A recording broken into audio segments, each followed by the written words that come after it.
Sa bawat lagok ng alak may kwentong nakabaon. May halakhak sa unang tagay, pero may luhang nakatago sa ilalim ng bote. Sabi nila ang alak para sa saya, pero minsan, ito rin ang takbuhan ng mga pagod, ng mga sugatang kaluluwa na ayaw nang maramdaman, kaya't pinipiling malasing. Matapang sa umpisa, mahapdi sa lalamunan, gaya ng buhay. Minsan nakakapasong pait, minsan matamis na alaala ng kahapon.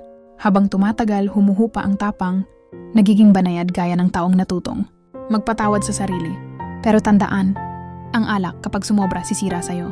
Gaya ng mga desisyong ginawa mo sa gitna ng lungkot, nakalaunay pinagsisihan mo. Kaya tikman mo lang, huwag ubusin. Damdamin mo lang, huwag mong lunurin.